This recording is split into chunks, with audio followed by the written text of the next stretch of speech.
Shriram Samarth. 8 April. शंका न ठेवता नाम घ्यावे. नामस्मरण करायला सांगितले की लोक सबबी सांगतात, पण खरोखर नामस्मरण करण्याच्या आड काहीच येत नाही. काम करीत असताना सुद्धा उगाचच इतर विचार मनात येतातच ना. मग तसेच नामस्मरण करायला कोणती अडचण आहे?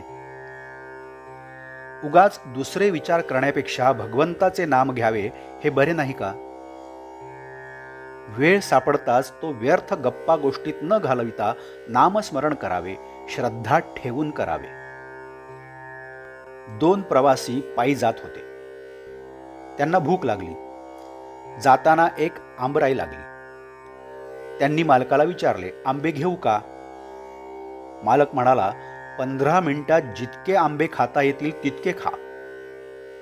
दोघांपैकी एक होता, तो मालकाजवळ चौकशी करू लागला.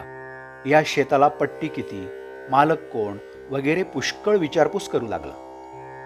दुसरा मात्र भराभर आंबे खाऊ लागला. इतक्यात 15 मिनिटे झाली. मालकाने सांगितले, वेळ संपली, आता तुम्ही जा.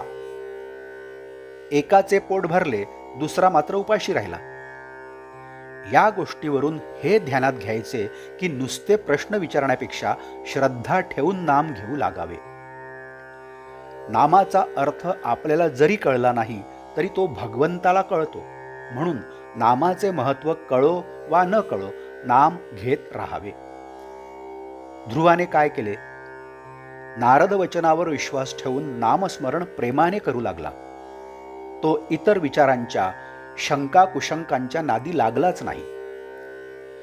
एक तत्व नाम हेच त्याने धरले, म्हणून त्याला नारायण प्रसन्न झाला. संत निस्वार्थी असतात, ते तळमळीने सांगतात.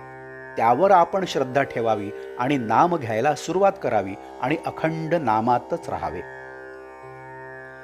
नाम किती दिवस घेत राहावे? नाम सोडावेसे वाटत नाही तोपर्यंत ते घ्यावे. नामात रंगून जाईपर्यंत नाम घ्यावे. नामस्मरणात रंगला की नाम सुटणारच नाही. भगवंताचे नाम हेच श्रेष्ठ आहे. त्या नामात रंगेल तोच खरा. चरित्र विसरले तरी चालेल, पण नाम विसरू नये, कारण नामात सर्व चरित्र साठवलेले आहे. ज्ञान, उपासना, कर्म वगैरे मार्ग आहेत, पण सर्वात नामस्मरण हे सोपे साधन आहे. एक मोठा किल्ला होता. तो अभेद्य होता. मुंगीलाही आत प्रवेश होणे अशक्य असा तट होता. पण त्याला एक मोठा दरवाजा होता. त्याला एक मोठे कुलूप होते. एकाला त्याची किल्ली मिळाली, मग प्रवेश सुलभ झाला. तसे नाम ही किल्ली आहे. परमार्थ कितीही कठीण असला तरी नामाने तो सुसाध्य असतो. नामावर प्रेम आणि श्रद्धा बसत नाही अशी तक्रार करतात. संत वचनावर विश्वास ठेवून अखंड नाम घ्यावे, त्यानेच समाधान होईल. आजचे बोधवाक्य. आपण रोज उठल्यावर भगवंताचे स्मरण करण्याचा नियम ठेवावा.